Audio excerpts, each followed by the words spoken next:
नमः शिवाय। ओम नमः शिवाय। ओम नमः शिवाय। सूत जी बोले, एक समय की बात है, देवी पार्वती ने संसार की हित की कामना से पूरी प्रसन्नता के साथ भगवान शिव से अविमुक्त क्षेत्र और अविमुक्त लिंग का महत्व पूछा। तब परमेश्वर शिव ने कहा, यह वाराणसी सदा मेरा गोपनीय क्षेत्र है तथा सब प्रकार से सभी प्राणियों के मोक्ष का हेतु भी है। वाराणसी पुरी में निवास करना मुझे सदा ही अच्छा लगता है, जिस कारण से मैं सब कुछ छोड़कर काशी में रहता हूँ उसे बताता हूँ, सुनो। जो मेरा भक्त है और जो मेरे तत्व का ज्ञानी है, वे दोनों ही मुक्ति के भागी हैं। उन्हें तीर्थ की अपेक्षा नहीं है। उन दोनों को ही जीवन मुक्त समझना चाहिए। वे जहाँ कहीं भी मरे, उन्हें शीघ्र ही मुक्ति प्राप्त हो जाती है। यह मैंने निश्चित बात कही है। हे देवी, इस सर्वश्रेष्ठ अविमुक्त नामक तीर्थ में जो विशेषता है उसे तुम ध्यान देकर सुनो। सभी वर्ण तथा आश्रम के लोग, चाहे वे बालक हों, युवा हों अथवा वृद्ध हों, इस पुरी में मरने पर अवश्य मुक्त हो जाते हैं। स्त्री अपवित्र हो या पवित्र, कुमारी हो या विवाहिता, विधवा हो या बंध्या हो या रजस्वला हो या प्रसूता हो अथवा असंस्कृता हो, चाहे कैसी भी स्त्री हो, यदि वह इस क्षेत्र में मर जाए तो मुक्ति प्राप्त कर लेती है, इसमें संशय नहीं है। स्वेदज, अंडज,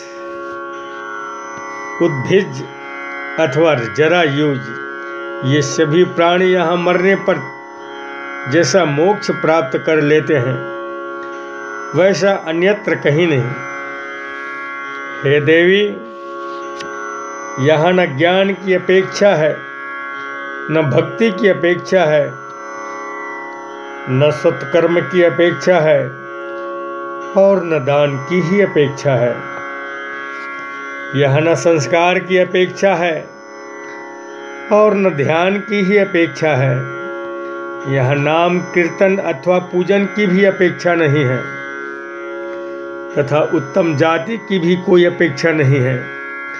जो कोई भी मनुष्य मेरे इस मोक्षदायक क्षेत्र में निवास करता है, वह चाहे जिस किसी प्रकार से मरा हो, निश्चय ही मोक्ष को प्राप्त कर लेता है।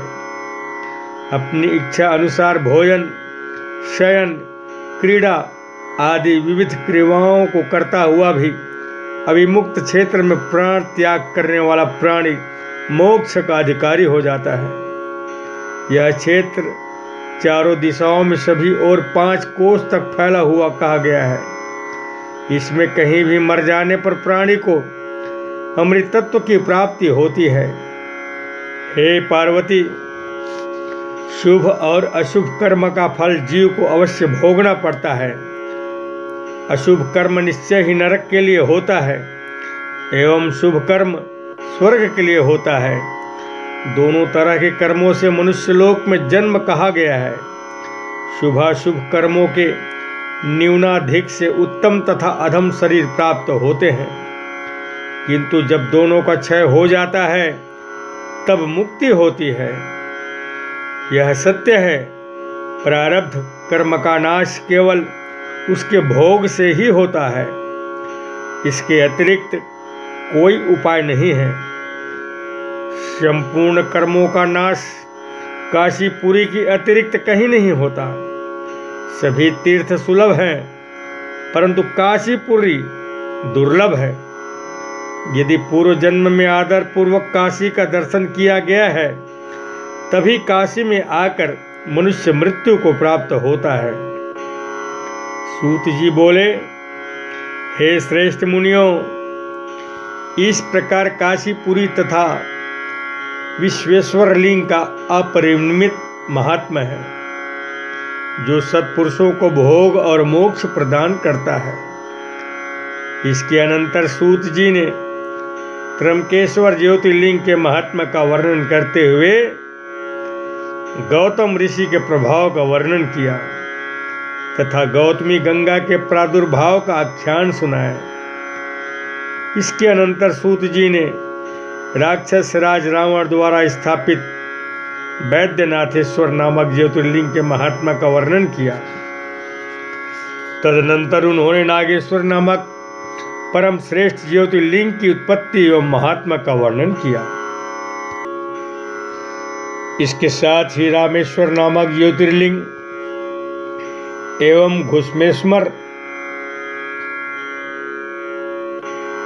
घुश्मेश्वर ज्योतिर्लिंग के आविर्भाव एवं महात्मा का वर्णन विस्तार से आगे किया गया है, जो स्थानाभाव के कारण यहाँ नहीं दिया जा रहा है। इस प्रकार इन 12 ज्योतिर्लिंगों की कथा जो सुनता है, उसकी सभी कामनाएं पूर्ण होती हैं तथा उसे भोग और मोक्ष दोनों की प्राप्ति होती है।